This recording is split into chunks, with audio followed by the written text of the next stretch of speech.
What's your villain origin story? 2 weeks ago at the beach, a man saw me playing fetch with my dog Gremlin and started sprinting toward us screaming. I thought he was crazy until his wife caught up to him and collapsed in the sand crying, and between sobs, she explained that I had their dog, their beloved pet, who had disappeared from their yard, and they had been searching for him non-stop.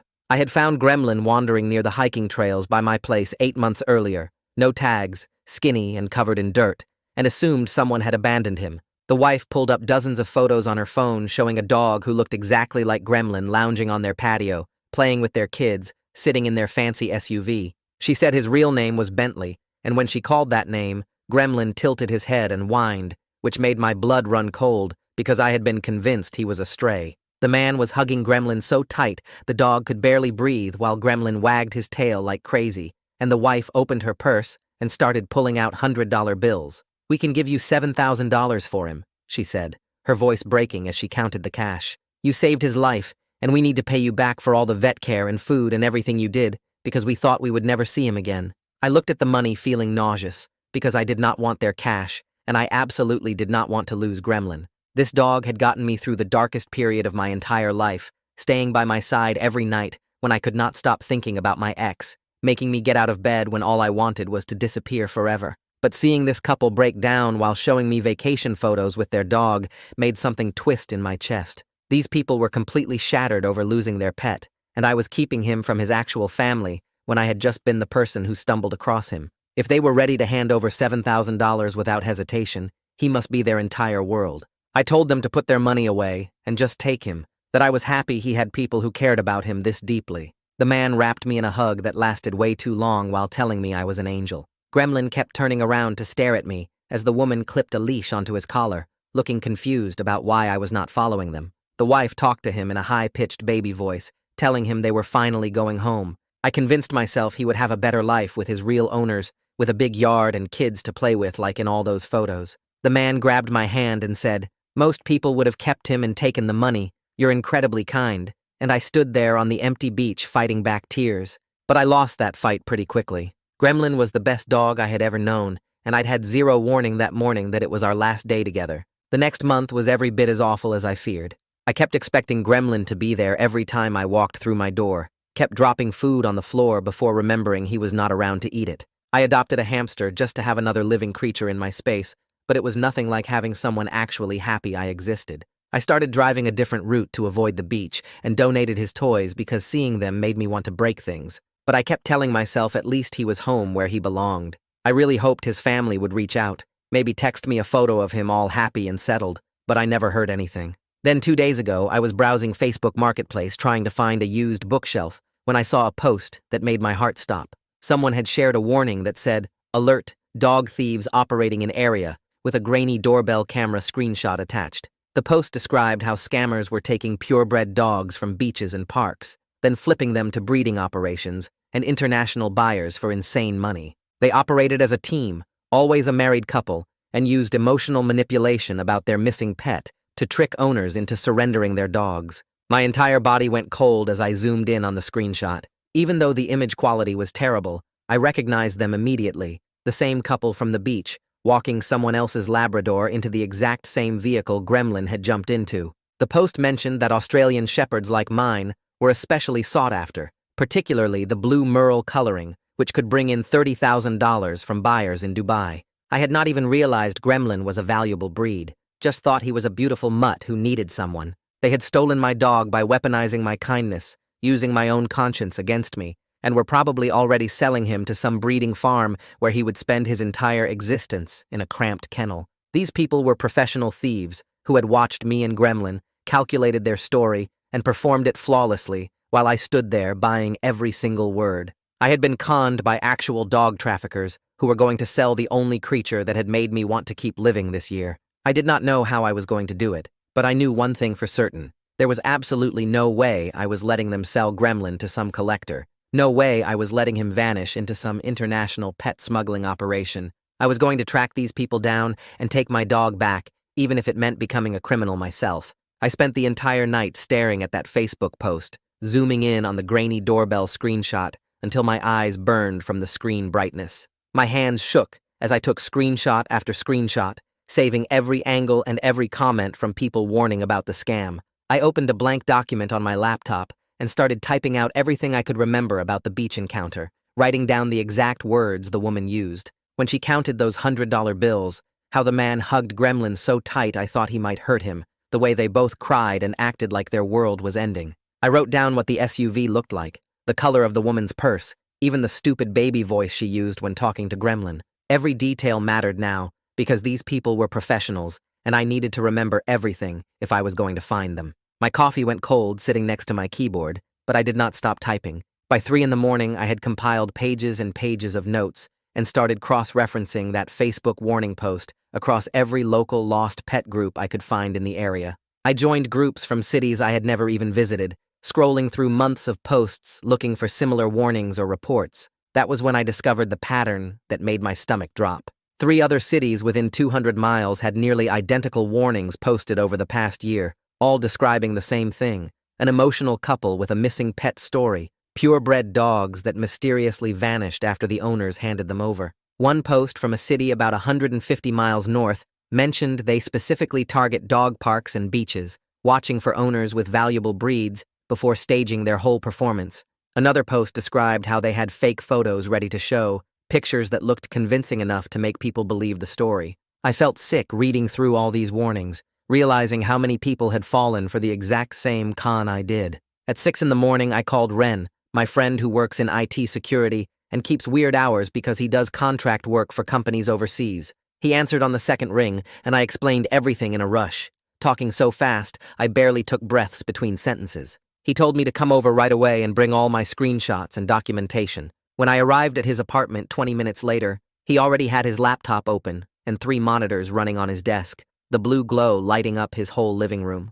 I dumped my phone and laptop on his coffee table, and he got to work immediately, not even asking me to explain more details. Ren taught me the basics of something called OSINT, which stands for Open Source Intelligence Gathering, and we started analyzing every single pixel of that doorbell camera screenshot from the Facebook post. He had software that could enhance image quality and sharpen blurry details, and I watched as he zoomed in on the vehicle in the background. After about 30 minutes of adjusting settings and filters, he managed to identify the make and model as a dark blue Honda CR-V, probably from 2018 or 2019, based on the body style and headlight shape. We could not make out the full license plate because the angle was wrong and the image quality was too poor, but we got a partial pattern that showed 3 letters starting with what looked like either a J or a T, then 2 numbers that might be 4 and 7. Ren saved enhanced versions of the image and printed them out on his color printer, and I felt like I finally had something concrete to work with instead of just anger and desperation.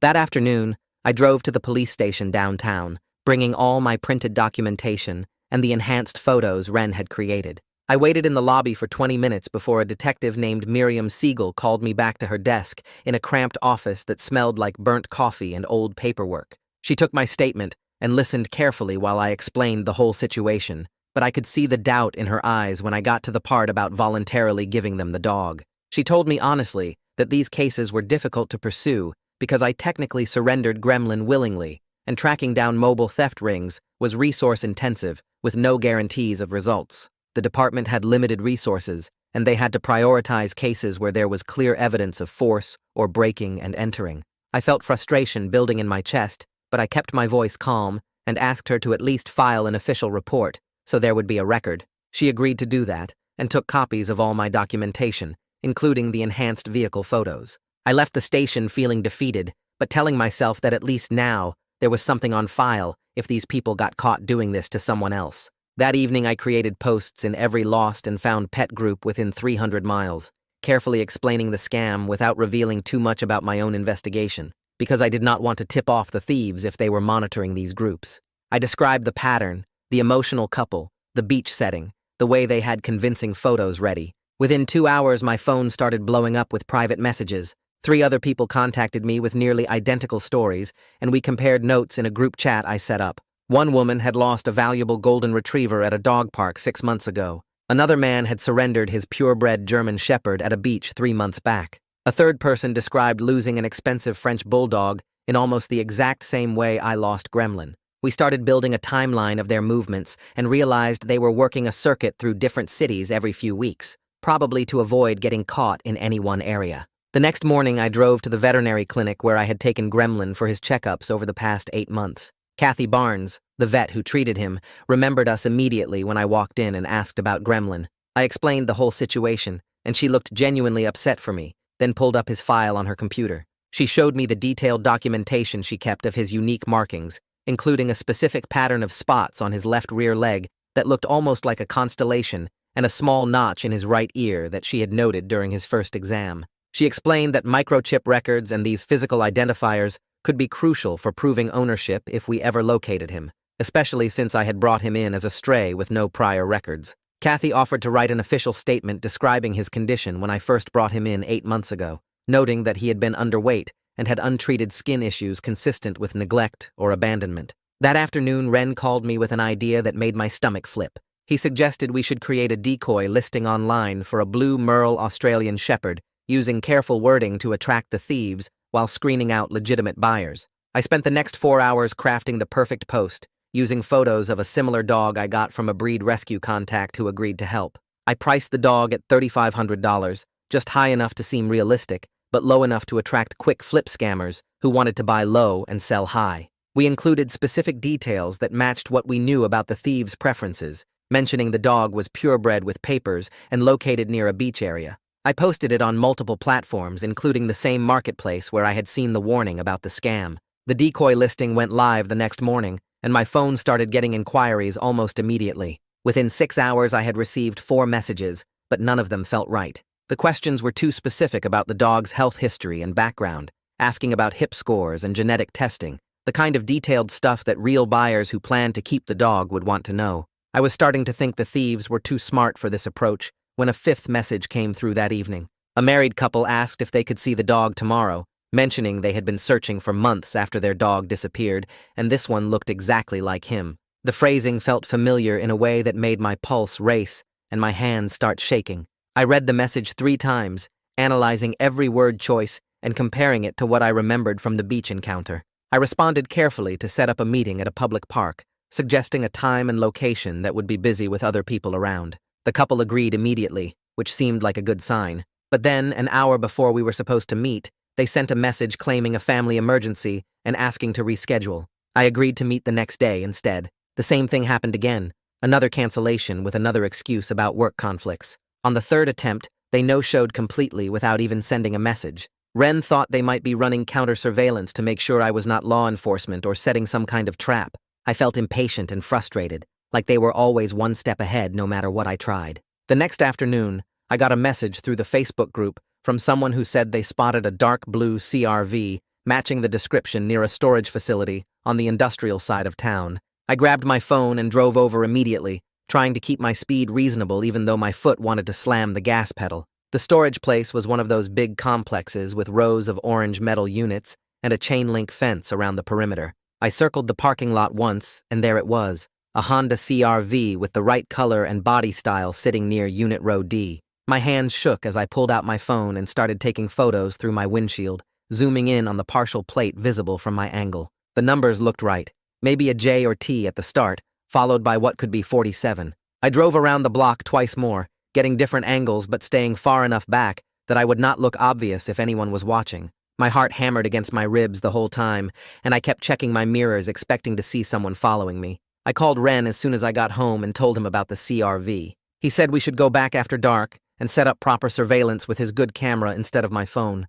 Around 8 p.m., we parked down the street from the storage facility entrance, with a clear view of the units where I had seen the vehicle earlier. Ren had his laptop open running some kind of tracking software while I sat in the passenger seat with binoculars that made me feel like a wannabe detective. We waited for almost an hour before anything happened, just watching cars come and go from other units while mosquitoes buzzed around outside. Then around 9, the couple's SUV pulled into the lot and parked near the same unit I had photographed earlier. The man got out first and unlocked the unit, while the woman stayed in the vehicle checking her phone. A few minutes later, he emerged carrying a medium-sized dog crate, the kind with metal bars on the sides, and loaded it into the back of the SUV. I grabbed Ren's camera and zoomed in as far as it would go, my hands shaking so badly I almost dropped the whole thing. I managed to get clear shots of both their faces and a perfect view of the license plate before they closed the hatch. The woman got out, and they stood talking for maybe 30 seconds before getting back in the vehicle. We followed them out of the parking lot,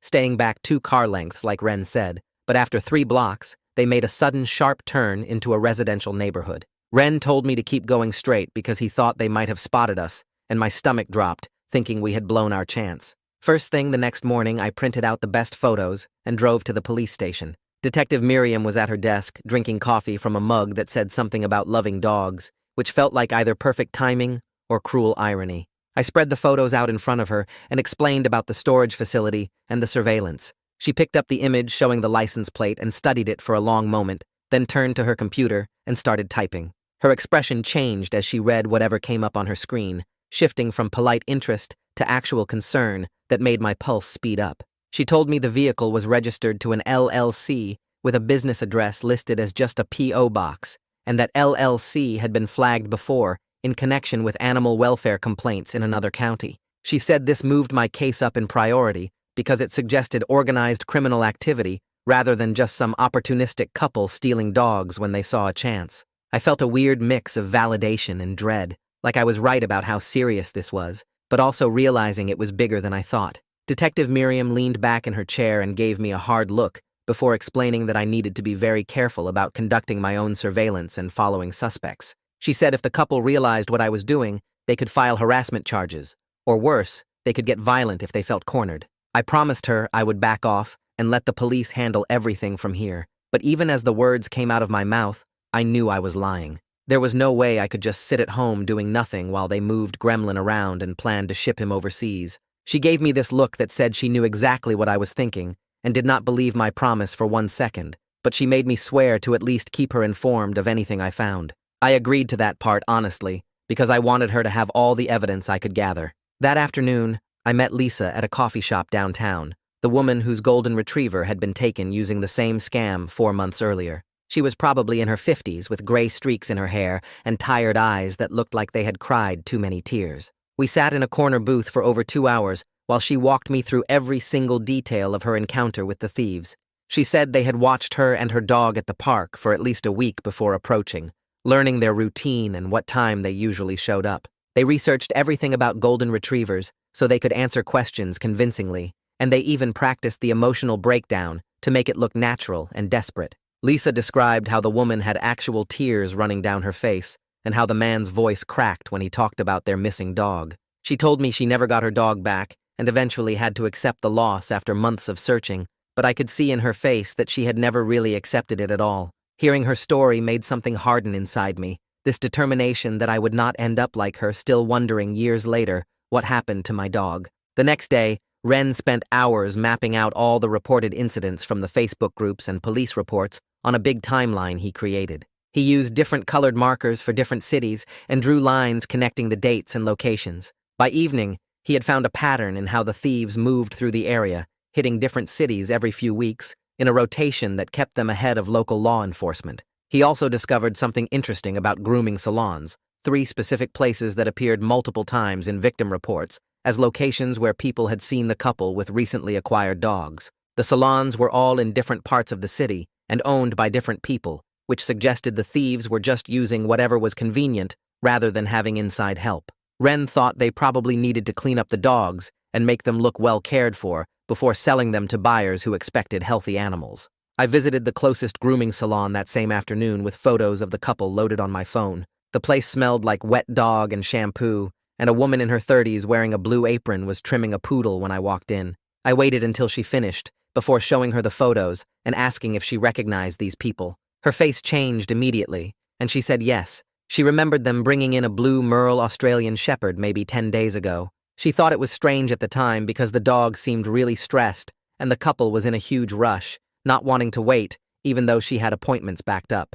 She said she did not think much of it then, but now she felt concerned, hearing it might be connected to dog theft. I asked if she still had security footage from that day, and she said maybe, that her system kept recordings for 2 weeks before recording over them. She went to check her computer in the back office while I stood there trying not to get my hopes up too high. The groomer called me that evening while I was making dinner, which I immediately abandoned when I saw her number. She said she found the footage and managed to pull a clear still image showing the couple's faces and a better angle of their license plate than I had gotten at the storage facility. She described how the parking spot was right in front of her security camera, perfect positioning that showed everything, including part of the dog visible through the car window. I nearly started crying right there on the phone, just overwhelmed with relief that we finally had solid proof. She emailed me the file immediately, and I thanked her about 15 times before hanging up. I forwarded everything to Detective Miriam with a message saying this was the evidence we needed to move forward. Detective Miriam called me the next morning to say she had run the enhanced plate number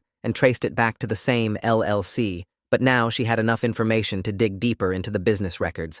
She discovered the LLC had been renting vehicles and storage units across 4 different counties, using a rotation system that made them hard to track. The company name was something generic like Pet Transport Solutions or Animal Relocation Services, designed to sound legitimate without actually meaning anything. She said the listed owner was probably a fake identity, just a name on paperwork that would not lead anywhere if you tried to find the actual person. She told me this was bigger than a simple theft case now, and she was going to loop in the property crimes unit because it looked like an organized operation. I felt this weird combination of excitement that the case was getting more resources and fear that Gremlin might disappear before they could act. That evening, I decided to conduct my own stakeout at one of the rental properties tied to the LLC that Wren had found in the public records. I parked across the street from a small house with peeling paint and an overgrown yard, just sitting there watching for any activity. Nothing happened for almost 2 hours, and I was starting to think I had wasted my time when a neighbor came out walking a German Shepherd. I got out of my car and walked over, striking up a casual conversation about the neighborhood and mentioning I was thinking about renting in the area. The man was probably in his 60s and seemed happy to have someone to talk to. He said the people in that house kept really weird hours, lots of coming and going at night, and he had heard dogs barking at odd times, which seemed strange for a residential property. He told me he had thought about calling the city about it, but never got around to making a formal complaint. I thanked him for the information and got back in my car feeling like I was definitely on the right track, that this house was part of their operation somehow. The next morning, I drove to Kathy's vet clinic, and she cleared her schedule for 30 minutes to walk me through everything that would need to happen if we actually found Gremlin. She pulled out a legal pad and started making notes, while explaining that if police seized him, he would go into a holding period at the county animal shelter for at least 10 days. During that time, I would need to file ownership papers with the court, provide all my vet records showing the care I gave him, and submit photos proving his unique markings matched the dog in custody. She said the thieves could fight it by claiming they bought him legally, which would trigger a custody hearing that could take weeks or even months to resolve. The whole process sounded way more complicated than I expected. I felt my stomach drop thinking about Gremlins stuck in a shelter kennel for months while lawyers argued. Kathy must have seen my face change because she reached across the desk and told me she would serve as an expert witness if it came to that, testifying about his condition when I first brought him in and the care I provided. That offer meant everything to me. I thanked her about 5 times before leaving, clutching the folder of documents she had printed for me. That same afternoon, I was checking my phone every 10 minutes when I finally got a response to the decoy listing that made my pulse jump. A married couple using names I did not recognize, but writing in that same overly emotional style about their lost pet, asking if they could meet the dog tomorrow. The message had phrases like, "Our hearts are broken," and "We have been searching everywhere," that felt exactly like the script the thieves had used on me at the beach. I wrote back agreeing to meet them at a park near downtown the next afternoon, then immediately called Wren to coordinate. He said he would position himself across the park with his phone ready to record everything, and we agreed on hand signals in case something went wrong.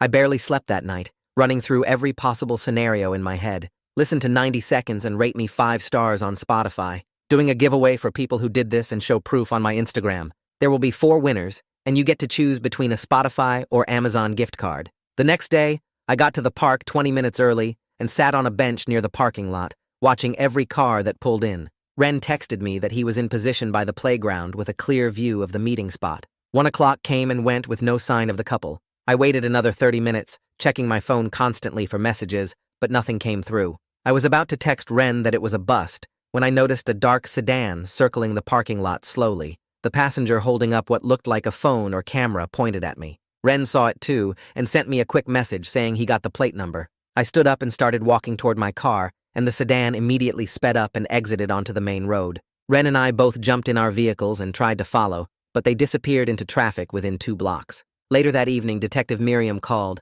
and I told her about the no-show and the circling car. She ran the plate Ren captured, and her voice got tight when she told me it came back to a rental car company. She said the thieves were probably running counter-surveillance, checking to make sure I was not setting a trap with police backup. I felt completely deflated and paranoid, worried that they now knew someone was actively hunting them. The next morning, Ren called with a new lead he found digging through property records online. The LLC tied to the storage facility also owned a rural property about 40 minutes outside the city, listed as a kennel facility, but with no business license on file and no inspection records from animal control. He sent me the address, and I stared at it on my phone screen for hours, knowing Detective Miriam had specifically told me to back off and let her handle things. But the thought that Gremlin might be at that property, maybe locked in a kennel right now, made it impossible to just sit at home doing nothing. By evening, I convinced myself I would just drive out and look from the road, nothing more. I told myself I was not going to trespass or do anything stupid, just see if the place looked suspicious. The drive took almost an hour through increasingly rural roads until I found the address on a gravel lane with no streetlights. The property sat back from the main road behind a chain-link fence about 6 feet tall, and even from my car I could hear dogs barking from multiple buildings. I parked down the road and grabbed my phone, making sure the video recording was on before I walked back toward the fence in the dark. My hands were shaking as I got closer, and I could make out at least a dozen dogs in outdoor runs attached to what looked like converted storage sheds. Through the gaps in the fence, I spotted several breeds, including what might have been a golden retriever and a German shepherd. Then, in one of the kennels on the far side, I saw a blue merle Australian shepherd that made my breath catch. The coloring looked right, and the size matched Gremlin. I was trying to zoom in with my phone camera to get a better look at the markings when I stepped on something that snapped loudly under my foot. Suddenly, motion sensor lights flooded the entire area, and someone started yelling from the house. I ran back toward my car, my heart pounding so hard I thought it might explode, and I felt something sharp scrape my leg as I squeezed through a gap in the fence. I did not stop running until I was in my car with the engine started, and I drove way too fast getting back to the main highway. My leg was bleeding through my jeans, but I did not care. The next morning, I woke up to a voicemail from Detective Miriam, and I knew immediately it was bad news from her tone. The property owner had filed a trespassing complaint against me with the county sheriff, and she had to officially warn me that I could face criminal charges if I pulled something like that again. I felt sick with shame and anger at myself for being so stupid and reckless. But then her voice softened, and she said something that gave me a tiny bit of hope. She told me quietly that my complaint about the property actually helped her case, because now she could argue to a judge that there were ongoing public safety concerns, and she needed a warrant to investigate. Over the next 2 days, Detective Miriam worked every connection she had to get that warrant approved. She called me on the 3rd day to say she had gotten a limited welfare check warrant for the rural kennel based on my complaint combined with the other victims' reports and the business license violations. The warrant would be executed tomorrow morning, and while she could not let me be there, she promised to call me immediately if they found Gremlin. I barely slept that night,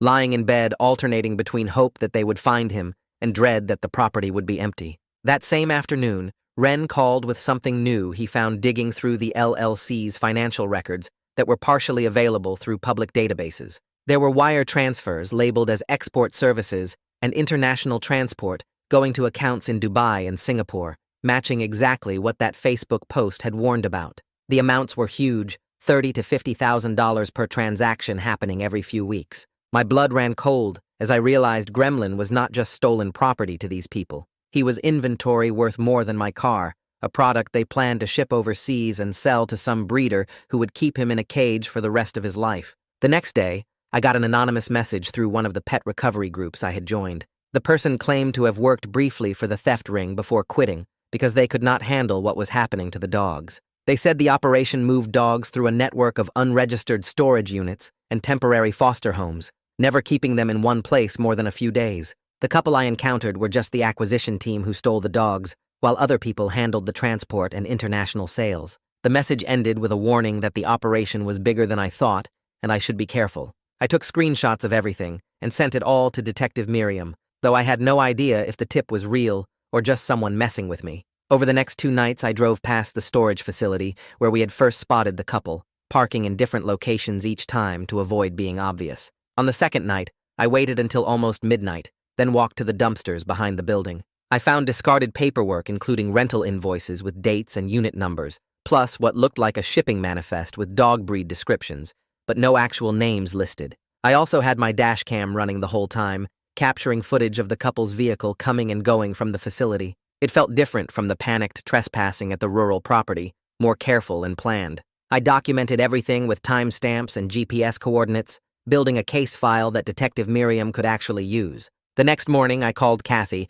and asked if she had time to meet me at her clinic because I needed her help with something important. She told me to come by after lunch, and when I arrived, she was waiting in an exam room with a notepad and her laptop open. I spread out every photo I had of Gremlin from the past 8 months across the exam table, hundreds of pictures showing him from different angles and in different lighting. Kathy pulled up the grainy image I had captured at the rural kennel on her screen and started comparing it to my photos with the careful attention of someone who had spent years studying animal anatomy. She zoomed in on specific areas and made notes about the spot pattern on his left rear leg, explaining that the arrangement was unique enough to serve as a fingerprint. The notch in his right ear was another distinctive marker, plus a cowlick pattern in the fur on his shoulder that swirled in a specific direction. She created a detailed comparison document with labeled photos and measurements, professional enough to submit to a court if we ever got to that point. Kathy printed out 3 copies and put them in folders, handing one to me and keeping the others for her records. She also wrote an official statement describing the condition Gremlin was in when I first brought him to her clinic 8 months ago, noting his weight and the signs of neglect that suggested he had been wandering for some time. The whole process took almost 2 hours, and by the end, I felt like we had built something solid, real evidence that could prove ownership if it came down to a legal fight. The next afternoon, my phone rang while I was sitting at home staring at the documentation Kathy had prepared. Detective Miriam's name appeared on the screen, and I answered immediately, my pulse jumping because I knew the warrant had been executed that morning. Her voice came through tired and frustrated before she even explained what happened. They had seized 11 dogs from the rural property, all purebreds in various conditions ranging from healthy to seriously neglected. But Gremlin was not among them. The property owner claimed to be running a legitimate rescue operation and had paperwork for most of the animals, though the conditions were poor enough to warrant animal welfare charges. 3 of the dogs had already been matched to theft reports from other areas, which meant my tip had helped other people, even if it did not help me. Detective Miriam told me she was sorry and that they were still actively investigating, but I could barely hear her over the crushing disappointment in my chest. I thanked her for trying and hung up feeling like I had just hit a concrete wall after getting so close to finding him. 2 days later, Lisa called me, and I could hear her crying before she even said hello. One of the dogs seized from the rural property turned out to be her missing golden retriever, and the shelter had contacted her for identification that morning. She kept thanking me over and over, saying that if I had not pushed the investigation forward, her dog would still be trapped in that place. We met for coffee that afternoon, and she showed me photos of her reunion with her dog, both of them looking so happy it made my throat tight. I was genuinely glad for her because I knew exactly what she had been going through these past months. But sitting across from her while she talked about how grateful she was, I also felt a burning jealousy that her dog came home while mine was still missing. She must have seen something in my face because she reached across the table and hugged me, telling me not to lose hope. The fact that they found her dog meant the whole operation was falling apart, she said, and that had to mean Gremlin would turn up soon. I wanted to believe her, but mostly I just felt hollow and tired. Ren called me the next evening with an update that made my stomach drop. He had been monitoring the couple's patterns through their digital footprints and noticed they had changed their behavior completely. The storage unit we had been watching was emptied out. The rental property was abandoned with the utilities shut off, and their vehicle had not been spotted in any of the usual locations for over a week. He thought they were moving faster now because they knew law enforcement was closing in, which meant Gremlin's timeline was getting shorter. If they were going to ship him overseas, they would do it soon before the investigation tightened further around them. I felt panic rising in my chest at the thought of running out of time, of Gremlin being loaded onto a plane and disappearing forever into some international breeding operation. Ren tried to reassure me that Detective Miriam was still working the case, but I could hear the worry in his voice too. 3 days later, I received another anonymous message through the pet recovery group, this one more specific than the previous tips. It said Gremlin had been moved to a storage facility on the east side of town, with a unit number partially visible as something ending in 47. The message included a grainy photo of a blue Merle Australian Shepherd being led on a leash into a storage building, and while the image quality was terrible, I could make out markings that looked right. My hands shook as I forwarded everything to Detective Miriam with a message begging her to move fast before they relocated him again. She responded within an hour, saying she would look into it, but reminded me not to go near the location myself. I promised her I would stay away, but even as I typed the words, I knew I was lying. That evening, Ren and I drove to the storage facility on the east side, parking in a spot that gave us a view of the units in the 40s range. We sat there for almost 3 hours with my camera ready and Ren's laptop tracking any activity. Around 8 o'clock, the couple's dark blue SUV pulled into the parking lot, and I grabbed my camera so fast I almost dropped it. We watched them walk to a unit that matched the tip and disappear inside, staying there for maybe 20 minutes before coming back out. The man was carrying what looked like an empty dog crate, and they loaded it into their vehicle before driving away. My hands were shaking so badly I could barely hold the camera steady, but I managed to get clear shots of their faces and the unit number, which was 247. This was the closest we had been to finding Gremlin in weeks, and I felt like my heart was going to explode out of my chest. Ren pulled out his phone and started documenting everything with timestamps and GPS coordinates, while I just sat there trying to breathe normally. The next afternoon, I was sitting in my car near the storage facility again, unable to stay away even though I knew I should. Around 2 o'clock, the couple's SUV pulled in, and something inside me snapped. I got out of my car with my phone recording and walked straight toward them in the parking lot. The woman saw me first, and her face went completely blank, like she was putting on a mask. I asked them directly about the dogs they had stolen, and she looked at me like I was speaking another language. The man stepped forward and told me I needed to leave them alone, or they would call the police. I brought up Gremlin specifically, describing the beach encounter, and how they had taken him from me with their fake story. The woman actually laughed and said I must have them confused with someone else, that they had never seen me before in their lives. The gaslighting was so smooth and practiced that for a second I questioned my own memory, even though I knew exactly who they were. They got back in their SUV and drove away while I stood there in the parking lot still recording, feeling stupid and desperate and angry all at once. 2 days later, someone knocked on my apartment door, and when I opened it, a police officer I had never seen before was standing there with a formal document. The couple had filed a harassment complaint claiming I had been stalking them and making false accusations. If I contacted them again or came near their property, I could face a restraining order and criminal charges. The officer handed me the warning and left without saying much else. I called Detective Miriam immediately in a complete panic, and she sighed before telling me I needed to back off completely now because I had put myself in serious legal trouble. She promised the investigation was still active, but I had to let her handle it through proper channels from now on. I hung up feeling sick because I had just made everything worse and possibly damaged the case against the thieves. The next morning, I looked up lawyers who specialized in criminal defense and found Raymond Sterling, whose website said he handled harassment and stalking cases. His office was in a building downtown, and when I met with him that afternoon, he listened carefully while I explained everything I had done. The trespassing at the rural property,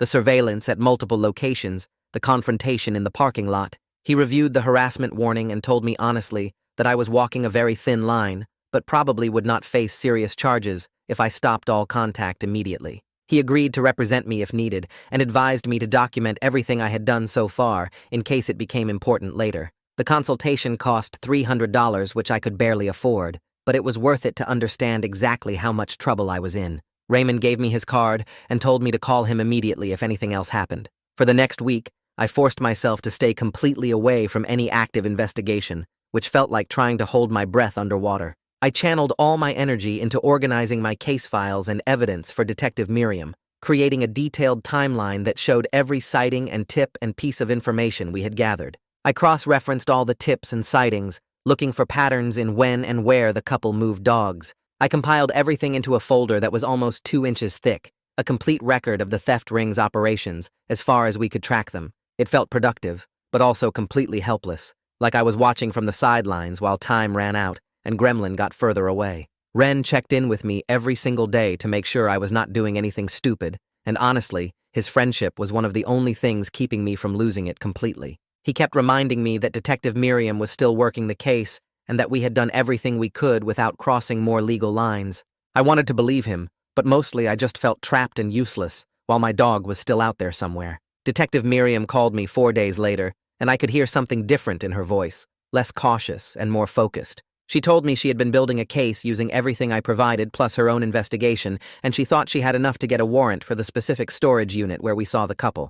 The challenge was moving fast enough before they relocated again, and she was working with a judge who was sympathetic but cautious about authorizing searches based partially on anonymous tips. She told me to sit tight and let the system work, which was easier said than done when every hour felt like Gremlin was getting further away. I spent those next 3 days barely sleeping, checking my phone constantly, jumping every time it buzzed. Ren tried to distract me with movies and takeout, but I could not focus on anything except waiting for news. The warrant finally got approved and executed on the third day, and Detective Miriam called me that afternoon with news that made me want to punch a wall. The storage unit was completely emptied when they arrived. No dogs, no equipment, just some discarded paperwork, including a cargo receipt for live animal shipment scheduled for the next morning. They were literally one step ahead of us, and now we were in a race against time to stop the shipment before Gremlin disappeared onto an international flight. My hands shook as I listened to her explain they were trying to verify the cargo details and coordinate with airport security, but the timeline was tight, and she could not promise anything. I called Kathy immediately after hanging up with Detective Miriam, my voice cracking as I explained the situation. She did not hesitate, telling me she would use her professional network to help verify the airline cargo records and call in favors with colleagues who work in animal transport. She called me back 2 hours later, and I could barely breathe waiting for her to speak. She managed to confirm that a shipment of 3 Australian Shepherds was booked on a cargo flight leaving tomorrow morning at 6 a.m., headed to Dubai with a connecting flight to Singapore. The dogs were listed under generic names, but one was described as a blue merle male, matching Gremlin's approximate age and weight. This was our last chance, and if we missed this flight, he would be gone forever. Kathy gave me the flight number and cargo details, and I forwarded everything to Detective Miriam while pacing my apartment so hard I probably wore grooves in the floor. Detective Miriam called back within 30 minutes to tell me she was coordinating with airport police for an intercept at the cargo hold before the flight loaded. I was not allowed anywhere near the airport, but she promised to call me the moment they knew anything. I spent the entire night awake, pacing my apartment and checking my phone every 30 seconds, even though I knew nothing would happen until morning. Ren showed up at my door around 3 a.m. because he knew I was losing it. He did not say much, just came in and sat on my couch while I wore a path in the carpet. We sat together in silence waiting for dawn, and I watched the clock tick from 3 to 4 to 5 to 6. My phone stayed quiet, and I started to panic, imagining the plane taking off with Gremlin locked in a crate, heading to some buyer in Dubai who would use him for breeding. At 7:15, my phone finally rang, and I answered so fast I almost dropped it. Detective Miriam's voice came through, and I could hear relief in it before she even spoke. They found the crate and intercepted the shipment at the cargo hold. There were 3 Australian Shepherds being loaded, and one of them matched Gremlin's description with the distinctive markings Kathy had documented. The dog was transferred to the county animal shelter for custody and evaluation, and I could come identify him this afternoon once they processed the paperwork. I was shaking so hard I dropped my phone after she hung up, and Ren had to pick it up off the floor. He drove me to the shelter because I was in no condition to operate a vehicle. My hands would not stop trembling, and I could barely form words. At the shelter, a staff member led me down a hallway to a holding area in the back. I saw him through the kennel door before she even opened it, Gremlin looking thinner and stressed, but alive and whole. When I called his name, he went absolutely crazy, jumping and whining and trying to get through the fence to me. He remembered me, he knew who I was, and watching him scratch at the door trying to reach me made my chest feel like it was splitting open. The shelter supervisor put her hand on my arm and told me I could not take him yet because he was evidence in an active case, and there was a custody dispute since the couple's lawyer was already claiming the dogs were legally acquired. I had to leave him there in that kennel, and walking away while he was crying and scratching at the door was one of the hardest things I had ever done. He kept making this sound I had never heard from him before, high-pitched and desperate, and I could still hear it echoing down the hallway as the staff member led me back to the lobby. Ren drove me home, and I sat in my apartment staring at the wall, knowing Gremlin was alive and safe, but not able to bring him home. The couple's attorney filed an emergency motion the next day contesting the seizure, claiming the dogs were purchased legitimately and the transport was legal. A custody hearing got scheduled for the following week, and Raymond called to tell me I needed to prepare for the possibility that this could drag out. The legal system moved slowly, and the couple had resources to fight, even though we all knew they were guilty. I spent the next few days gathering every piece of documentation I had, pulling out vet records and photos and witness statements and receipts for everything I spent on Gremlin over 8 months. I organized it all into folders by category, making copies of everything, creating a timeline with dates and details. I barely ate or slept, just worked on building the strongest case possible to prove he was mine. Raymond came to my apartment to review everything, spreading papers across my kitchen table and taking notes. He prepared my case methodically over the next several days, organizing evidence and lining up witnesses including Kathy, the groomer who saw the couple, and Lisa, whose dog was also recovered.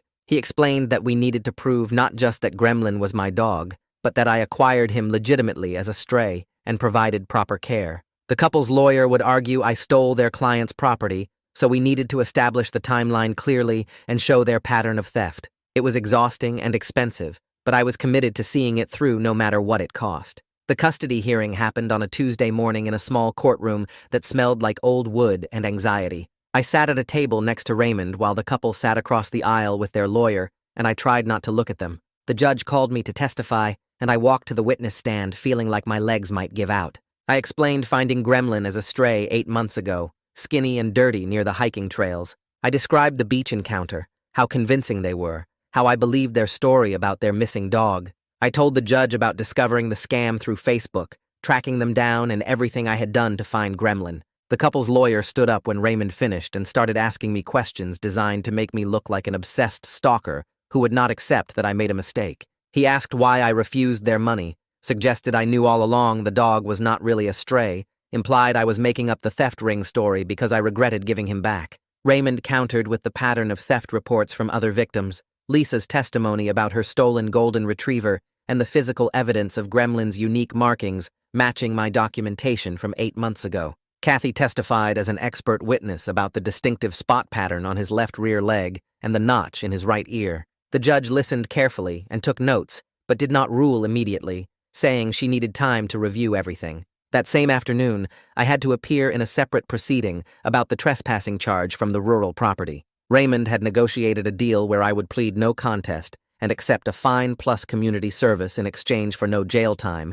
and the charge being reduced to a misdemeanor. I stood before a different judge and admitted I had trespassed on private property while investigating the dog theft case. The judge accepted the plea agreement and ordered me to pay $800 plus complete 60 hours of community service at the county animal shelter, which felt almost poetic, given everything that happened. I accepted it without complaint because I knew I had crossed a line, even if it was for the right reasons. I wrote the check right there in the courthouse and got my community service assignment paperwork. Raymond walked out with me and told me the custody hearing went as well as could be expected, and now we just had to wait for the judge's decision, which could take anywhere from a few days to a few weeks. 3 days felt like 3 years, but finally my phone rang and Raymond's name popped up on the screen. I answered before the first ring finished, and he told me the judge ruled in my favor, that she found the evidence clearly showed Gremlin was my dog based on the paperwork about his unique markings and my vet records and the pattern of theft by the couple. The shelter got permission to release him to me under a foster setup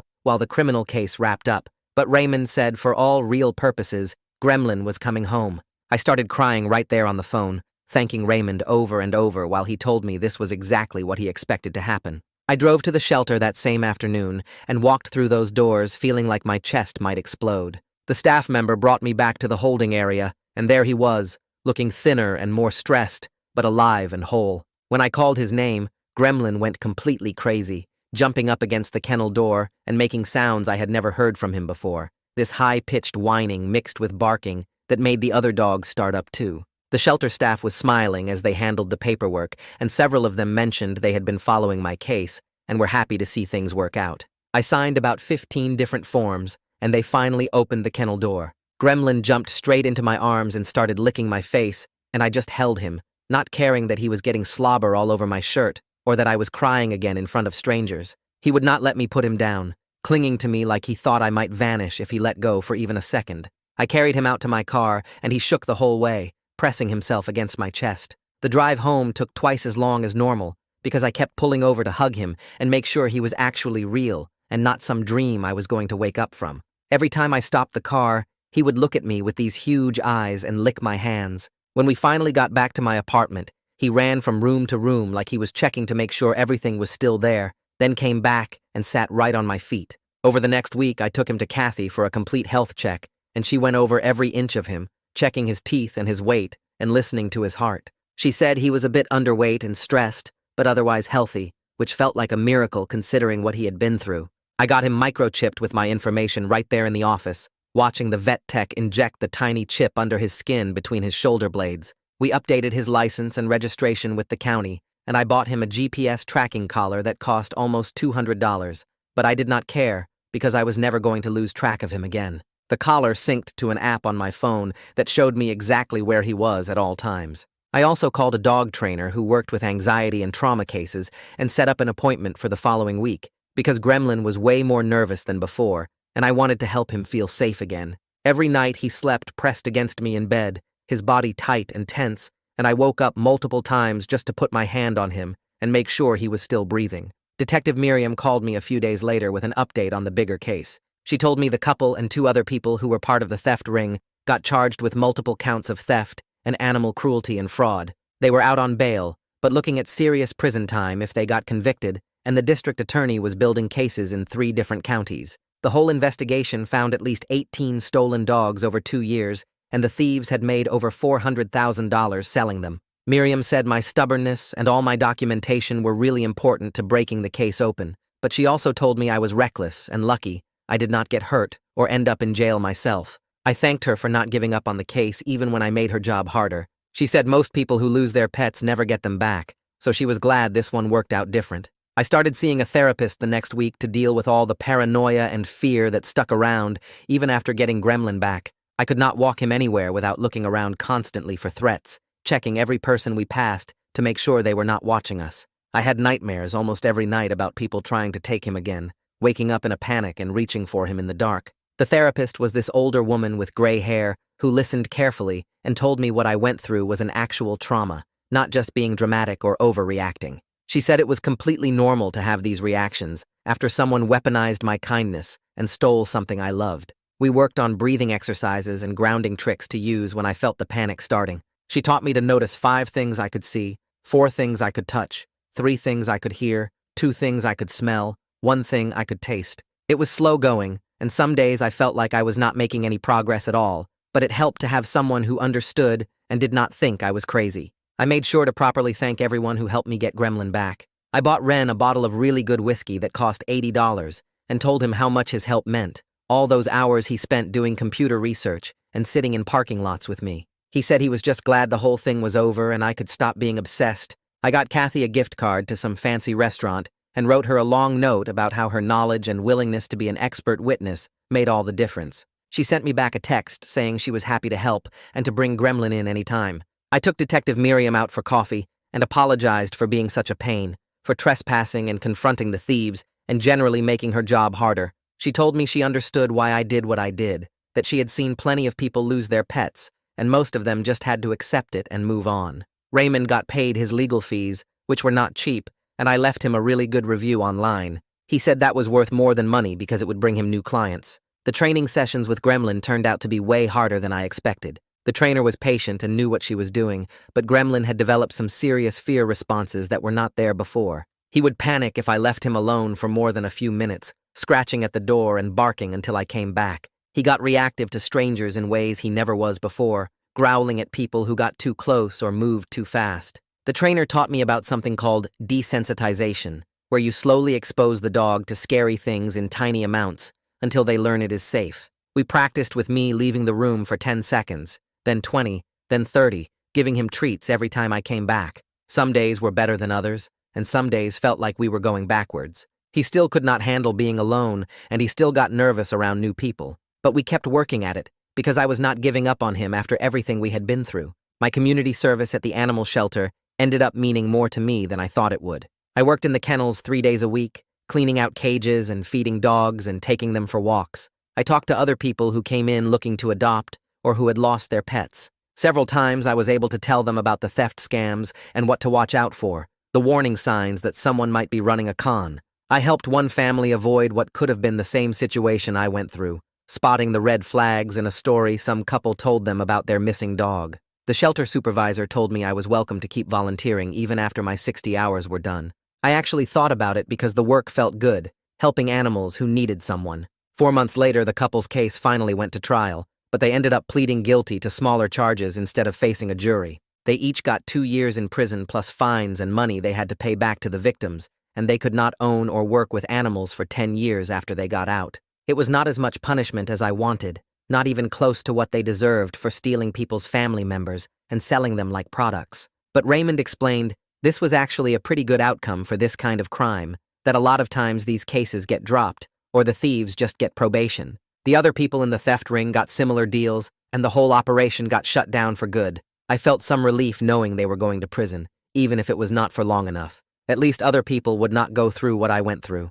The final court order came in the mail 2 weeks later, officially giving me legal ownership of Gremlin with no conditions or ways for anyone to appeal. I took the document out of the envelope and just stared at it for a while, this official paper with a judge's signature and a court seal. I went out and bought a frame that cost $30 and hung it on my wall in the living room. Ren came over that weekend and saw it and told me that was incredibly nerdy, but I did not care at all. That piece of paper meant months of work and thousands of dollars in legal fees, and the fact that I refused to give up when everyone told me to just move on and get another dog. Gremlin was legally and completely mine now, and nobody could ever take him from me again. I spent the next week sitting at my kitchen table writing checks and transferring money, watching my savings account drop by over $6,000 as I paid off Raymond's legal fees, the trespassing fine, vet bills for Gremlin's checkups, and credit card debt from all the surveillance equipment and travel expenses. It was more money than I had ever spent on anything except my beat-up car, and it meant I would be eating ramen and rice for the next few months